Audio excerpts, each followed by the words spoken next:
as exposições, acompanhando as exposições da Palavra do Senhor nesse livro da Antiga Aliança. E hoje nós vamos expor um trecho da Palavra do Senhor muito conhecido, aquele trecho que fala da sarça ardente, Êxodo capítulo 3, a partir do verso 1 até o verso 12. Êxodo capítulo 3, a partir do verso 1 até o verso de número 12. Todos abram a palavra do Senhor para acompanhar comigo. Diz assim a palavra de Deus: Apacentava Moisés o rebanho de Jetro, seu sogro, sacerdote de Midian, e levando o rebanho para o lado ocidental do deserto, chegou ao monte de Deus, a Horebe. Apareceu-lhe o anjo do Senhor numa chama de fogo, no meio de uma sarça. Moisés olhou, e eis que a sarça ardia no fogo, e a sarça não se consumia. Então disse consigo mesmo: Irei para lá e verei essa grande maravilha, porque a sarça não se queima. Vendo o Senhor que ele se voltava para ver, Deus no meio da sarça o chamou e disse: Moisés, Moisés. Ele respondeu: Eis-me aqui. Deus continuou: Não te chegues para cá, tira as sandálias dos pés, porque o lugar em que estás é terra santa. Disse mais: Eu sou o Deus de teu pai, o Deus de Abraão, o Deus de Isaque, o Deus de Jacó. Moisés escondeu o rosto, porque temeu olhar para Deus. Disse ainda o Senhor: Certamente vi a aflição do meu povo que está no Egito, e ouvi o clamor por causa dos seus exatores. Conheço-lhe o sofrimento.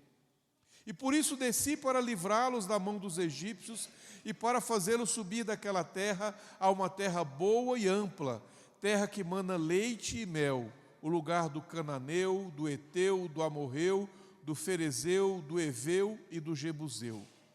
Pois o clamor dos filhos de Israel chegou até mim, e também vejo a opressão com que os egípcios os estão oprimindo. Vem agora, e eu te enviarei a Faraó, para que tires o meu povo, os filhos de Israel, do Egito. Então disse Moisés a Deus: Quem sou eu para ir a Faraó e tirar do Egito os filhos de Israel?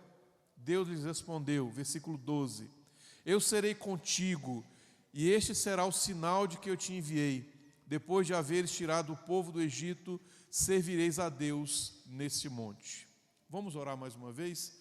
Santo e eterno Deus, obrigado porque lemos a Tua palavra viva, santa, o recado dos céus para nós nessa manhã. Que eu possa, ó Pai, ser digno de expor o Teu recado para o Teu povo nessa manhã. Conduz-nos, ó Deus, com o poder do Espírito Santo para aliviar o peso do nosso coração, confrontar os nossos pecados e edificar a Tua igreja. Ó Pai, abençoa, Senhor Deus, essa manhã, é o que oramos em nome de Jesus. Amém. Meus irmãos, uma das primeiras coisas que você observa quando você vem para a igreja presbiteriana é a sua logomarca, o seu símbolo, né? A gente tem nos impressos da igreja presbiteriana do Brasil, na fachada das igrejas presbiterianas, uma sarça, né? Ela é estilizada, né? E esse modelo que nós temos aí, ele foi elaborado depois por uma equipe, mas havia um modelo mais antigo, os mais experientes, não vou falar mais velhos, mas os mais experientes na fé devem lembrar dele, mais marronzinho assim. Os livros antigos da Casa Editora Presbiteriana traziam essa sarça, às vezes com uma frase em latim também, né? Normalmente que falava assim: sou queimado e não consumido, né? A expressão mais antiga do latim também, contudo não se consumia, ela aparece às vezes estilizada. E ela vem de uma tradição das igrejas reformadas há muitos séculos. Em 1583, houve um sínodo nacional da Igreja Reformada Francesa, os chamados irmãos huguenotes. Eles estavam sendo perseguidos na época quando a reforma eclodiu na França. O romanismo não tensionava haver liberdade religiosa, não queria que houvesse o crescimento da fé bíblica, então foram duramente perseguidos. E durante esse sínodo na cidade de Vitré, os huguenotes adotaram a sarça ardente como emblema da igreja deles, né? Eles entenderam que eles estavam sendo perseguidos por causa da fé bíblica e encontraram naquela imagem uma confissão de esperança. Eles entenderam que o símbolo da sarça era assim: ela envolta pelas chamas, não se transformava em cinzas, né? E o símbolo passou a ser acompanhado por uma expressão que em latim significa sou queimado, mas não sou consumido. Mais ou menos um século depois, em 1691, a Igreja da Escócia também adotou a sarça e utilizou uma conhecida expressão em latim: contudo não se consumia.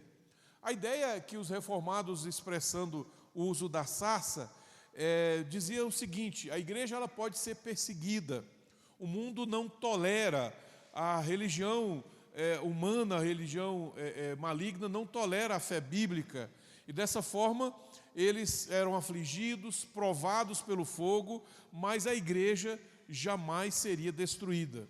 Deus permanece no meio do seu povo e o sustenta com a sua graça. Essa é a ideia.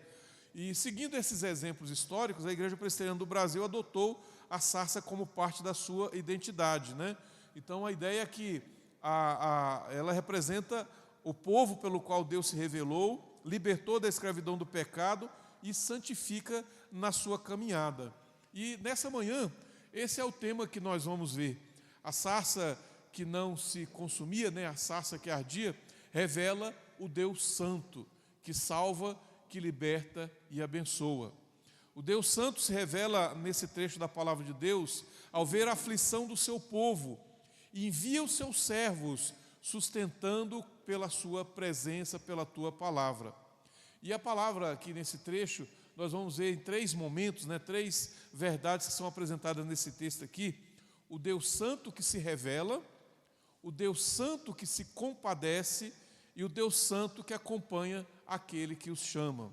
Vamos ver isso aqui, meus irmãos, em 3 momentos. Do verso 1 até o verso 6, a gente vê aqui o Deus Santo que se revela. Vamos ler mais uma vez o trecho da palavra do Senhor, que diz assim: apacentava Moisés o rebanho de Jetro, seu sogro, sacerdote de Midian, e levando o rebanho para o lado ocidental do deserto, chegou ao monte de Deus, a Horebe. Apareceu-lhe o anjo do Senhor numa chama de fogo no meio de uma sarça. Moisés olhou, e eis que a sarça ardia no fogo, e a sarça não se consumia. Meus irmãos, aqui nós temos um momento interessante da vida de Moisés. Quem está acompanhando a exposição sabe que Moisés foi criado no Egito, como príncipe, né, do Egito, né, preparado para liderar os egípcios, ele como herdeiro da filha de Faraó. Mas ele se identificou com o povo de Deus e naquele ímpeto lá, conforme nós vimos na semana passada com o pastor Dicilei fez as exposições, ele matou um egípcio, escondeu na areia, e aí logo ele foi descoberto, teve que fugir e se refugiou em Midian. E lá parece que os seus dias de liderança, os seus dias de condução do povo tinham se encerrado. Passa-se 40 anos. Então, depois de 40 anos, já todo projeto, todo sonho, todo ideal de viver no palácio de Faraó já havia se extinguido, né? Interessante que Moisés aqui ele não está nem procurando uma experiência extraordinária. Ele apenas está fazendo algo do comum, do dia a dia, conduzindo o rebanho do seu sogro, né, como ele deve ter feito isso durante muitos e muitos dias, né, muitos e muito tempo. E aqui a gente vê o antigo príncipe do Egito agora vivendo no anonimato lá na terra de Midian. E aconteceu algo extraordinário. Diz a palavra do Senhor aqui que o anjo do Senhor apareceu numa chama de fogo, né, no meio de uma sarça. A sarça é um arbusto comum daquela região, lá do Monte Horebe. Esse Monte Horebe aqui, provavelmente ele está fazendo menção a uma grande cadeia de montanhas, que mais tarde o povo de Israel vai se encontrar com Deus, vai receber as tábuas da aliança, vai adorar a Deus, conforme a promessa que Deus faz nesse mesmo texto. Na sequência a gente vai ver isso aí, né? E aqui, meus irmãos, a gente vê uma questão interessante. O próprio Deus aparece para Moisés, é um momento, aquilo que os teólogos chamam da teofania, né? o Senhor, esse anjo do Senhor, esse mensageiro, é isso que a palavra no original significa, esse mensageiro do Senhor aparece para Moisés, né? Moisés não tinha pretensão nenhuma, irmãos. Como eu disse, ele estava lá num lugar de esquecimento, mas Deus não se esqueceu nem do seu povo, nem de Moisés.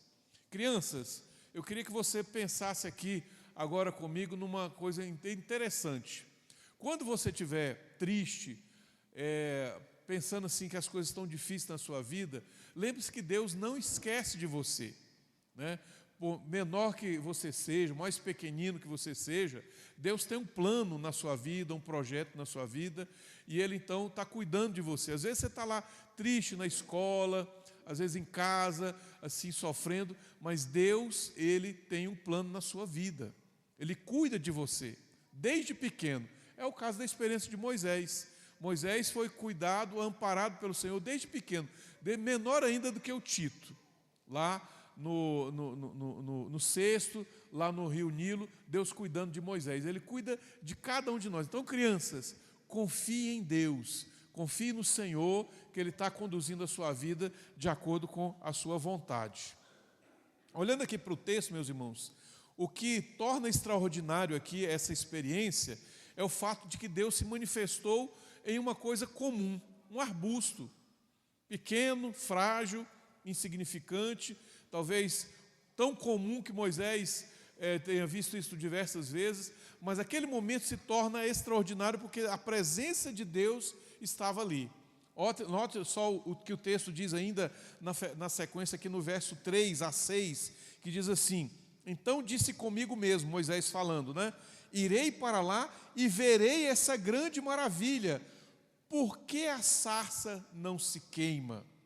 Vendo o Senhor que ele se voltava para ver, Deus no meio da sarça o chamou e disse: Moisés, Moisés. Ele respondeu: eis-me aqui. Deus continuou: não te chegues para cá, tira as sandálias dos pés, porque o lugar que estás é terra santa. Disse mais: eu sou o Deus de teu pai, o Deus de Abraão, o Deus de Isaque, o Deus de Jacó. Moisés escondeu o rosto porque temeu olhar para Deus. Meus irmãos, ali Deus se apresentou como Deus santo, através daquela experiência simples, comum, ordinária. Moisés teve uma experiência com Deus extraordinária. Nós vemos aqui duas verdades importantes que essa passagem nos mostra. Primeiro, que quando Deus se apresenta, o lugar, né, nesse local deixa de ser ordinário, né?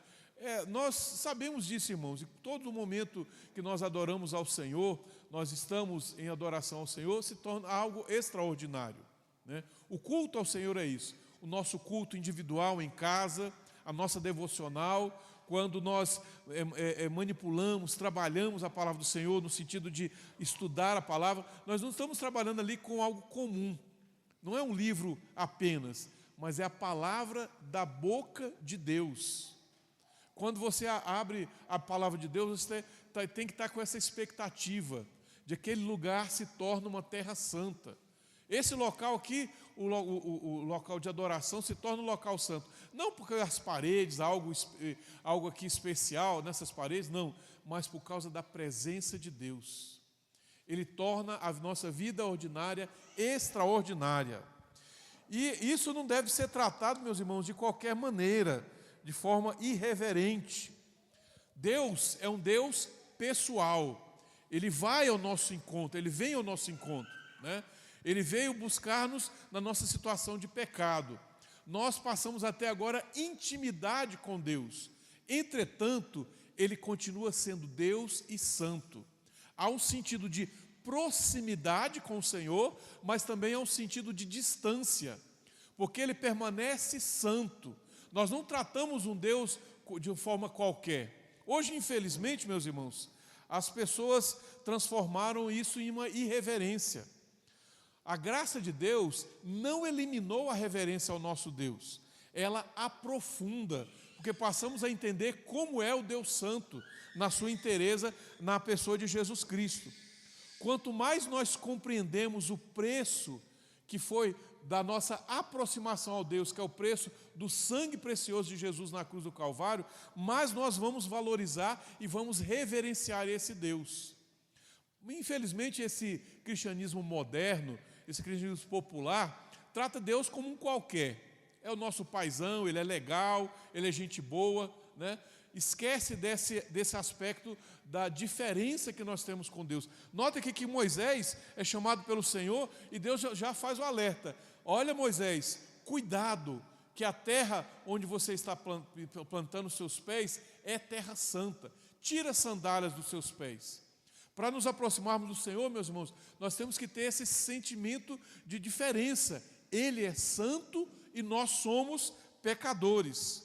Moisés aqui, ele não se apresenta apenas como um observador curioso. Eu vou lá ver o que acontece com essa sarça. Por que ela arde? Por que ela tem fogo, mas não se consome?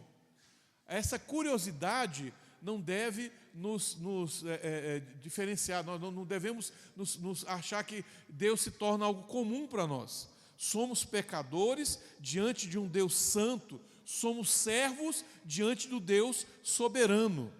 Não nos aproximamos como observador curiosos, né, pessoas interessadas. Nós temos que nos lembrar que somos criaturas diante do Criador Santo, pecadores diante daquele que detém toda a santidade. Sabe, irmãos, isso é importante demais. Importante para que nós não esquecemos que esse momento especial de estarmos juntos como povo de Deus é um momento que deve marcar a nossa vida. Não é um ato religioso apenas, não é mais um compromisso, não é mais uma reunião, mas é um momento de encontro com Deus Santo. No sentido teológico aqui, retirar as sandálias dos pés.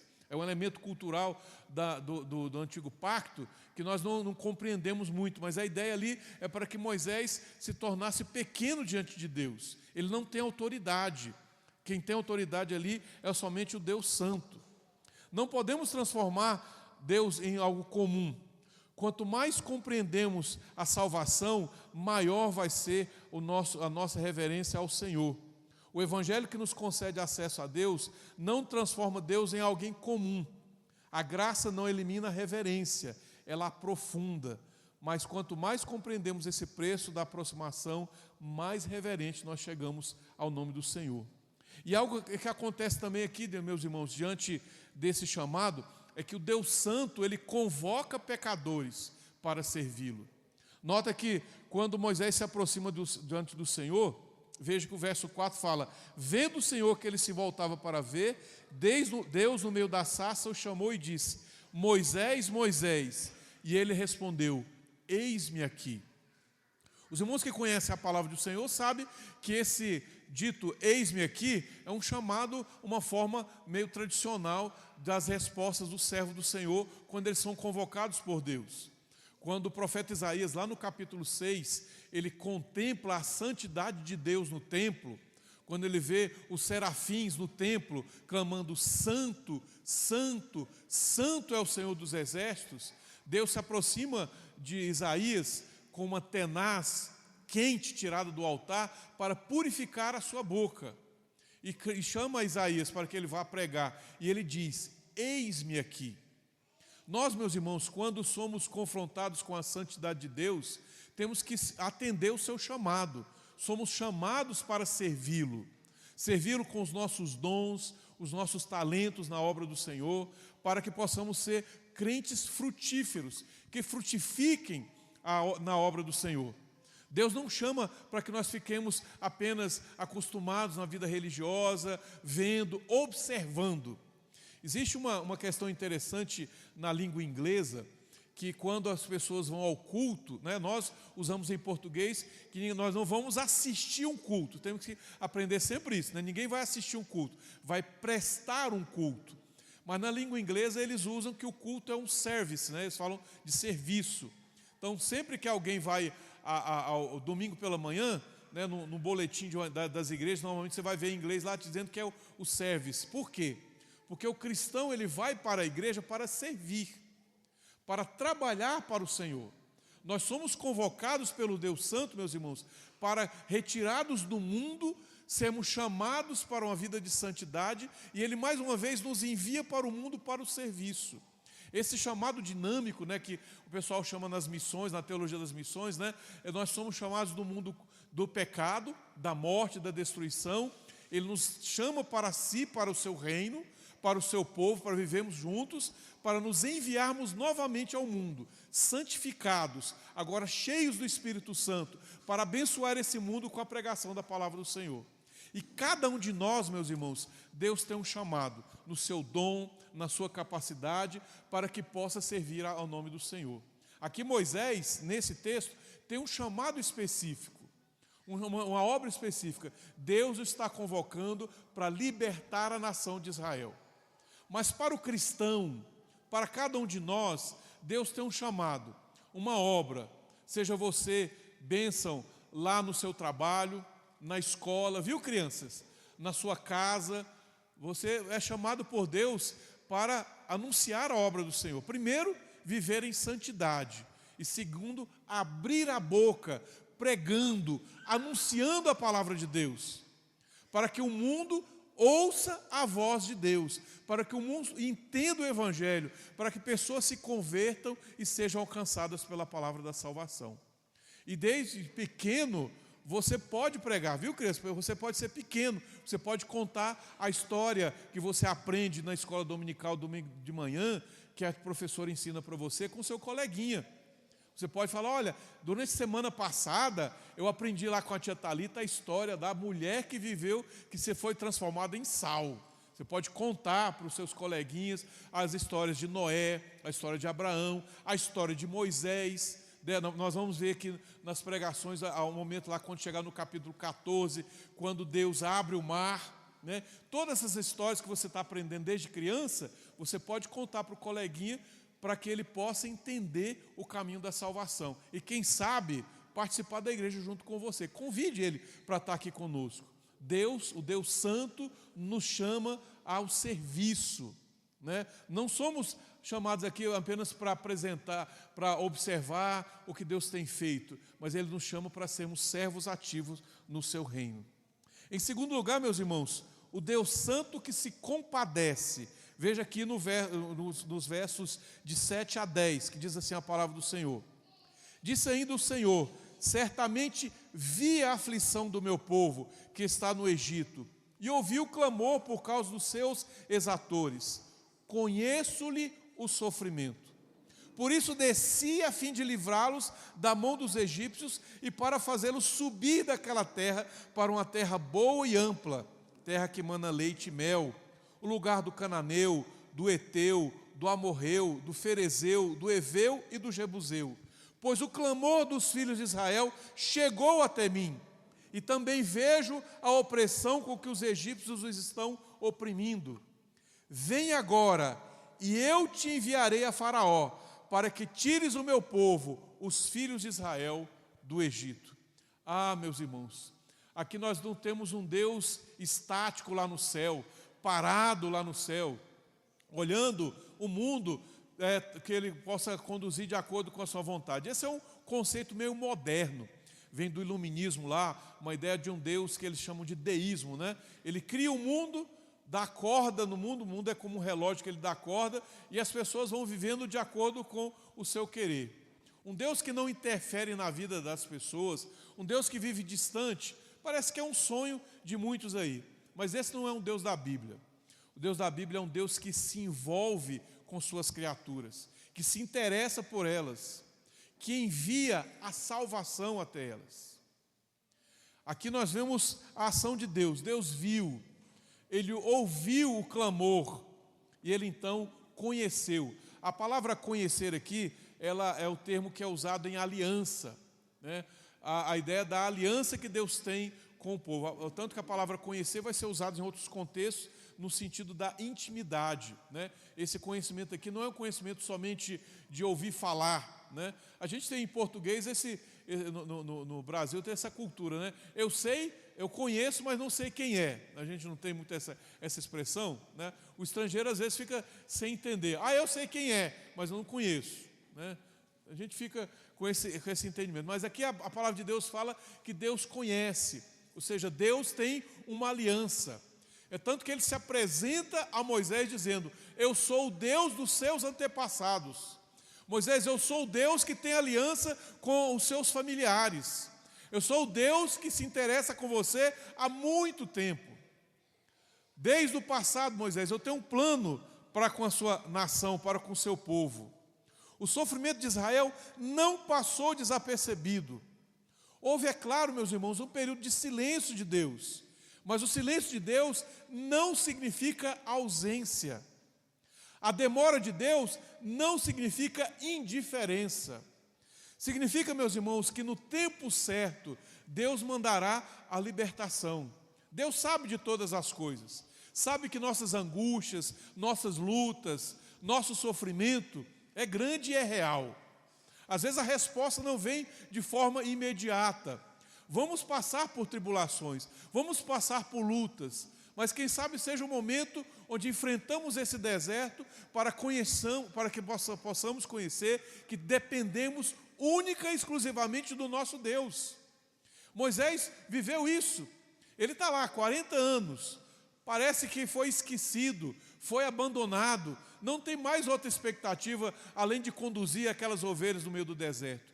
Mas Deus estava preparando o coração, a mente, a sabedoria de Moisés, para que ele pudesse liderar não mais ovelhas no rebanho, mas pessoas que serão libertadas pelo Senhor através de sinais e maravilhas. A gente vai ver isso lá adiante, para o deserto, para aquele local onde eles vão adorar ao nome do Senhor. Moisés não sabia durante quanto tempo ele conduziria aquelas ovelhas, para depois conduzir um outro rebanho. Um rebanho mais difícil, né? Mais complicado. A gente vai ver na história que Israel não é fácil, mas Deus estava preparando o coração dele. Deus não vive de forma fria e distante de nós. Ele vive agindo ao nosso favor, no momento certo, na hora certa. Deus habita em luz inacessível e se inclina para ouvir o clamor dos seus aflitos. A sua santidade significa que ele se opõe ao mal e que a injustiça não terá a palavra final. Mas tudo isso no momento certo. Diz a palavra de Deus aqui no verso número 8: desci a fim de livrá-los da mão dos egípcios e fazê-los subir daquela terra, a uma terra boa e ampla, terra que mana leite e mel, o lugar do cananeu, do heveu, do amorreu, do ferezeu, do heveu e do jebuseu. Aqui o texto fala, meus irmãos, de nações que habitavam na terra de Canaã.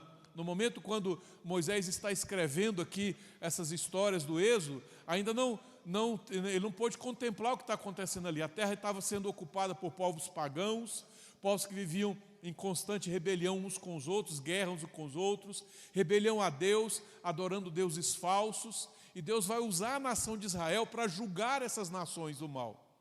No livro de Josué, vocês vão ver isso, a conquista da terra prometida, quando Deus usa a nação de Israel para punir esses povos pagãos. Mas, por enquanto, parece que esses povos pagãos estão vivendo em completa alegria, vivendo lá sem serem tocados. Parece que o mal está reinando. Mas haverá, meus irmãos, um dia onde isso vai acabar. Deus usa esses momentos na história da humanidade para nos apontar para essa verdade, meus irmãos. Por enquanto, parece que o mal ainda reina. Parece que a aflição ainda será muito grande para o povo de Deus. Lembra, meus irmãos, que a sarça ardente representou para os nossos ancestrais reformados, nossos irmãos reformados do passado, um momento de consolo, porque eles estavam sendo perseguidos pelo Papa, perseguidos pelos governantes na Europa, que temiam o avanço do Evangelho, que queriam prender pastores, punir homens e mulheres que pregavam a palavra de Deus. Na Inglaterra, meus irmãos, no final do século XV, foi constituída lá uma série de leis chamadas Constituições de Oxford, onde era proibida ler a Bíblia em inglês. Se um pai ou uma mãe ensinasse o seu filho a oração do Pai Nosso, um trecho da Bíblia em inglês, ele poderia ser punido com a pena de morte. Esse era o medo dos governantes, que a Bíblia pudesse ser difundida, pudesse ser anunciada. O primeiro tradutor da Bíblia em inglês, William Tyndale, ele foi morto em 1536 por traduzir a Bíblia do original grego e hebraico para o inglês. Ele foi perseguido durante toda a Europa, até ser traído, uma história bem emocionante, e aí ele é sacrificado na Bélgica, né? Ele é enforcado e depois queimado o seu corpo lá, porque ele traduziu a Bíblia para o inglês.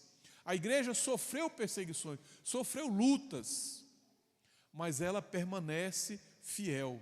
Ela permanece porque Deus é fiel para com a sua obra, com o seu povo.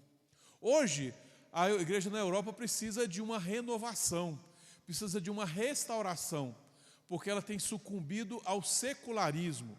O islamismo tem crescido lá, né? O pessoal tem brincado muito aí nesse negócio da Copa do Mundo, né?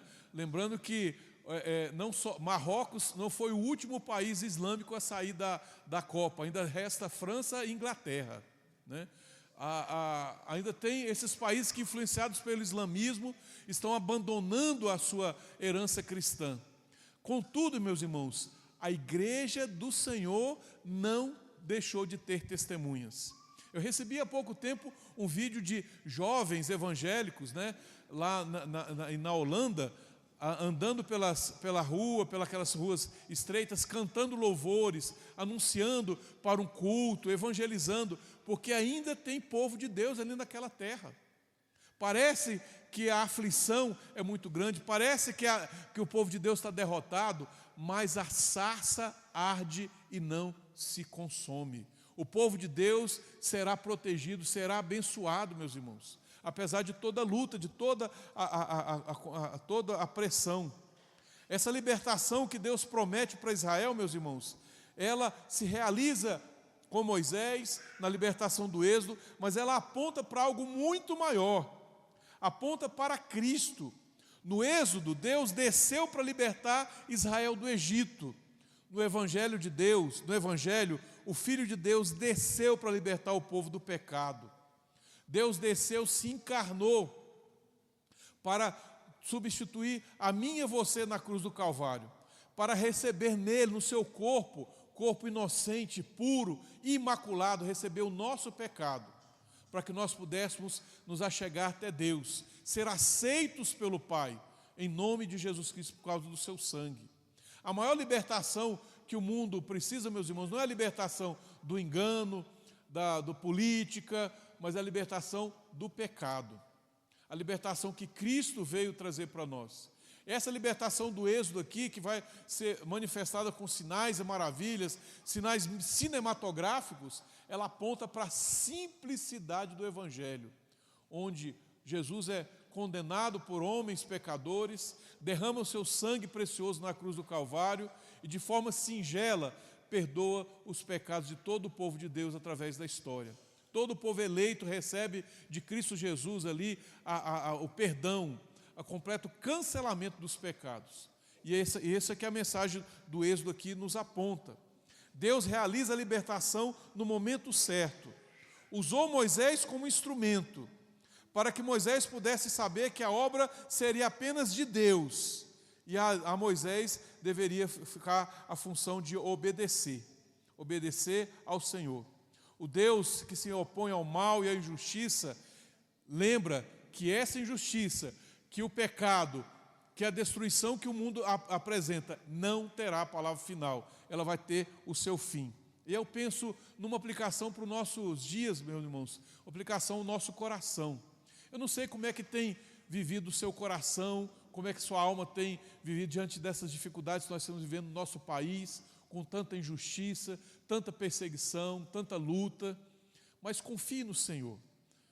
Parece que a vitória, a porta não é aberta, a vitória não vem, mas no momento certo, Deus tem um plano. Confie no plano do Senhor. Aquiete o seu coração, aquiete a sua alma, a sua mente, se volte para o Senhor, que na hora certa a porta vai se abrir. A gente não sabe o que vai acontecer no futuro, né? Parece que os inimigos do Senhor, eles têm toda a vitória. O careca lá está sentado no trono lá, achando que ele vai continuar governando. Mas Deus sabe de todas as coisas. Na hora certa, Faraó, ele vai ser derrotado. Ele continuará ainda com seu coração endurecido, mas Deus manifestará a sua glória. manifestará o seu amor. Portanto, confie no Senhor, porque o Deus Santo, Ele não só nos chama, mas também Ele acompanha aquele que os chama. É o que diz o terceiro ponto. Deus Santo acompanha aquele que Ele chama. Os versos de número 11 e 12. Diz assim a palavra do Senhor. Então disse Moisés a Deus: quem sou eu para ir a Faraó e tirar do Egito os filhos de Israel? Deus lhes respondeu: eu serei contigo, e este será o sinal que eu te enviei. Depois de haveres tirado o povo do Egito, servireis a Deus nesse monte.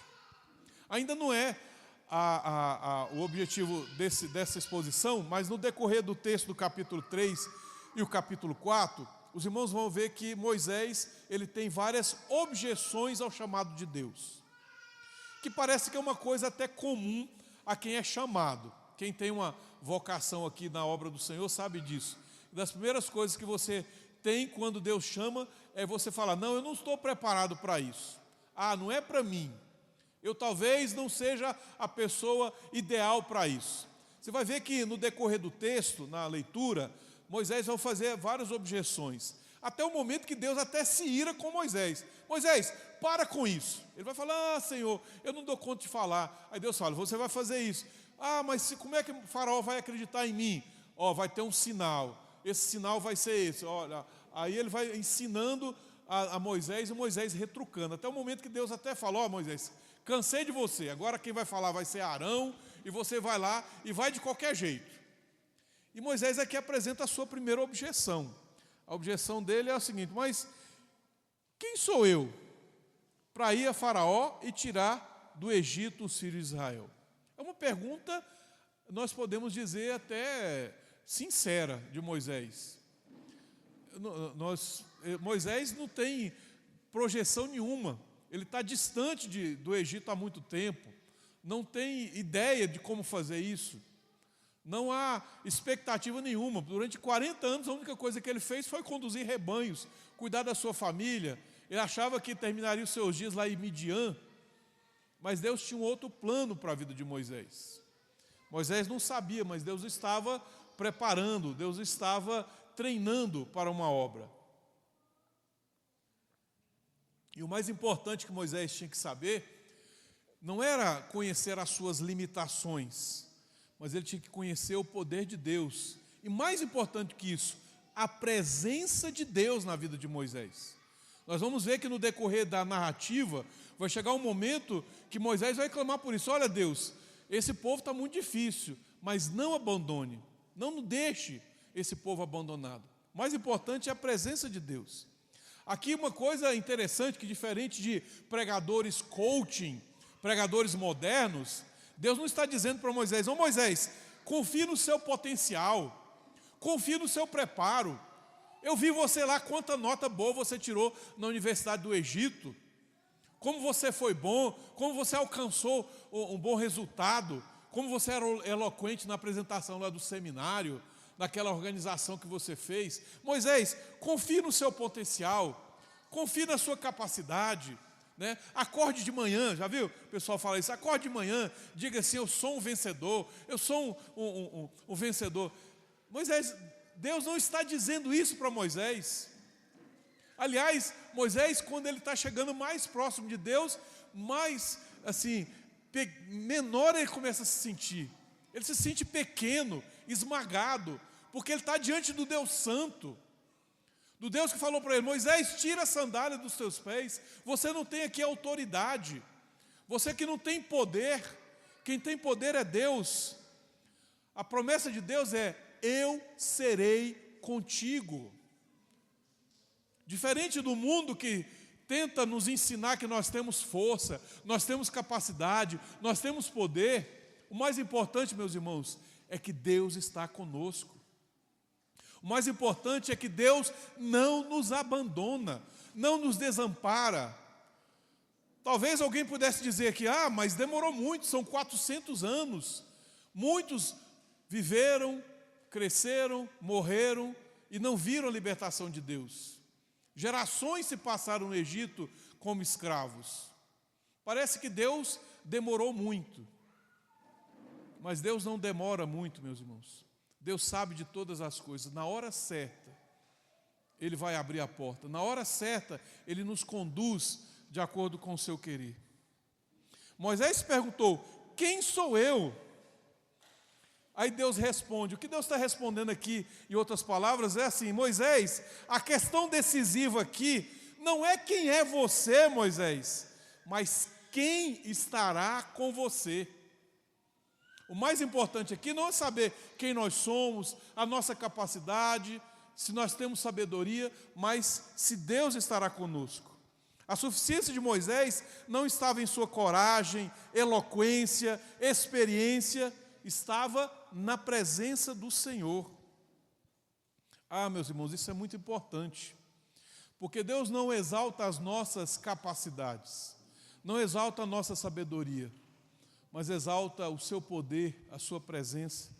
Essa foi a promessa que Jesus deixou para com os discípulos lá, depois de haver ressuscitado e apresentar para os discípulos o grande chamamento, aquele que os teólogos chamam da grande comissão, para que eles fossem para todo o mundo, pregassem o evangelho a toda criatura, ensinando todas as coisas que Jesus tinha ensinado.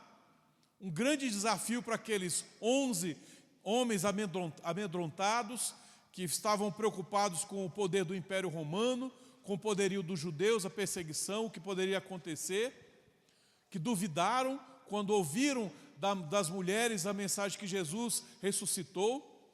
E os irmãos devem lembrar, ao ler lá o texto de Lucas, eu acho muito interessante, quando Lucas registra lá o momento da ressurreição de Cristo, que o anjo se admira e fala assim para as mulheres: por que vocês estão buscando entre os mortos aquele que está vivo? Por que vocês estão buscando morte quando há vida? Eles não tinham expectativa nenhuma da ressurreição de Jesus. As mulheres foram ao túmulo para fazer o ritual que era comum naquela época para os que morreram. Mas ao chegar diante do túmulo, a preocupação delas era com a pedra, quem removeria a pedra. A pedra foi removida pelo anjo e Jesus havia ressuscitado. Elas saíram contando a notícia, os discípulos nem acreditaram, alguns foram correndo lá para ver, duvidaram, e quando Jesus aparece para eles pessoalmente, lhes manda: olha, vão para todo mundo, pregar o evangelho a toda criatura. E nesse chamado, a grande promessa é: eis que estou convosco todos os dias até a consumação dos séculos. Diante dos desafios que Deus nos chama, meus irmãos, nas nossas vocações, nas nossas dificuldades na vida, o mais importante: Deus está conosco. A pergunta que você deve fazer não é quem sou eu, mas é quem estará com você. O Deus vivo, o Criador dos céus e da terra, o soberano Senhor, aquele que nos deu a sua palavra, que não nos deixa perdidos no meio do mundo, mas que nos concede a sua presença. E Ele habita no nosso coração a partir do Espírito Santo. A resposta do Senhor não vem alimentar a nossa autoestima, mas fortalecer a nossa fé. Eu serei contigo. Eu fico pensando assim numa aplicação para os nossos dias, irmãos. Quem somos nós diante de uma cultura tão poderosa? Lá no meu trabalho, lá no serviço público, quem é do serviço público já pode estar notando como são as palavras, né? Então tem lá, o servidor público agora é pessoa servidora, parece toda uma terminologia politicamente correta, termos assim, né? Não fala mais gestante, mas pessoa que gesta, né? Os documentos públicos são assim, a linguagem, eles tomaram conta de tudo, né? Estão mandando, desmandando, né? Embora não exista mais mulher, mas quando é mulher trans, né? Quando é homem trans. Mas mulher, mãe, nas escolas, aí eu trabalho com escola, é muito difícil. Quem mais experiente, vou falar do Elano, você é experiente também? A gente tinha, na época da nossa adolescência, os gideões internacionais, que levavam aquelas Bíblias, lembra? Alguém já deve ter recebido quando criança na escola a Bíblia. Hoje, muitas escolas são proibidas os gideões entrarem nas salas, darem uma palavra e entregar o Novo Testamento. Não pode mais. Talvez num colégio particular, numa escola confessional, ainda é possível. Mas hoje é uma barreira muito grande.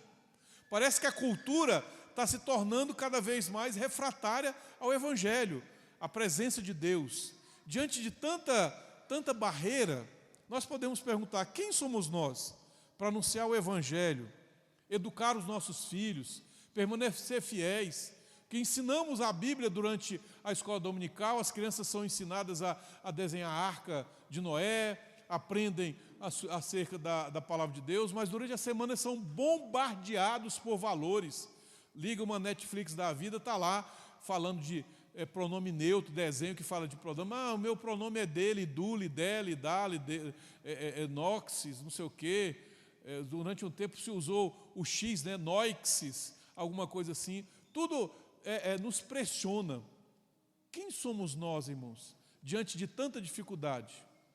Não somos nada, mas temos um Deus ao nosso lado. Deus não abandona a sua igreja. Parece que a pressão é muito grande, parece que eles vão vencer, parece que a injustiça vai prevalecer, mas Deus está olhando lá do céu. A palavra de Deus diz que Ele não ficou parado. Diz assim o verso 7: certamente vi a aflição do meu povo que está no Egito, e ouvi o clamor por causa dos seus exatores. Conheço-lhe o sofrimento.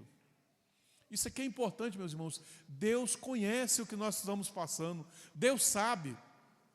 A palavra de Deus diz que Jesus Cristo, quando Ele se encarnou, Ele viveu uma vida como um homem igual a nós. Passou pelas aflições. É por isso que nos evangelhos descreve com tanta beleza, com tanta singeleza.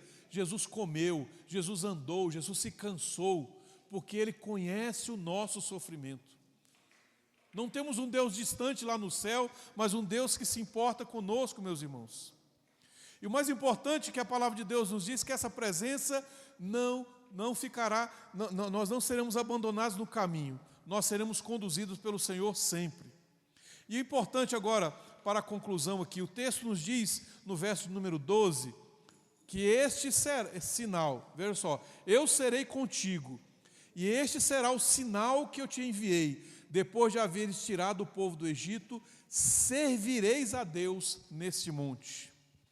Toda Israel seria libertado para adorar a Deus naquele monte.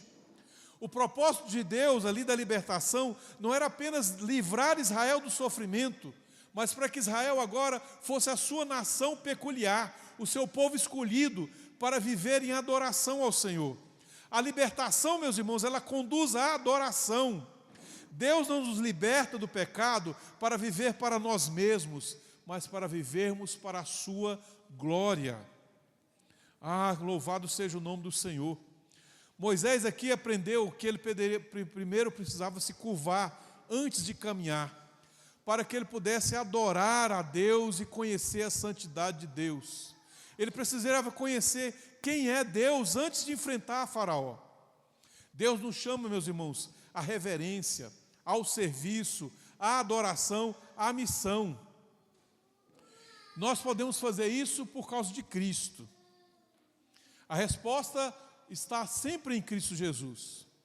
Nessa passagem nós temos aqui duas ordens que são inseparáveis. Tira as sandálias dos pés, Deus é santo, e depois, vem que eu te enviarei. Isso se cumpre em Cristo. No Monte Horebe, Moisés foi impedido de se aproximar. No Evangelho, somos convidados a nos aproximar porque temos o mediador, Cristo Jesus. Na cruz, o julgamento que merecíamos caiu totalmente sobre Cristo, para que não fôssemos consumidos. Deus libertou Israel do Egito, mas Cristo liberta os pecadores da condenação. Moisés conduziu o seu povo até um monte. No monte do Calvário, Deus nos conduz à presença de Deus. Moisés recebeu a promessa da presença divina. Cristo é o Emanuel, o Deus conosco. Aquele que nos chama é santo. A sua obra é para que nós possamos o servi-lo. e em sua presença, Ele nos garante que jamais nos abandonará. Que o Senhor possa nos abençoar nessa manhã, fortalecer a nossa fé, a nossa esperança no Senhor. Vamos orar mais uma vez?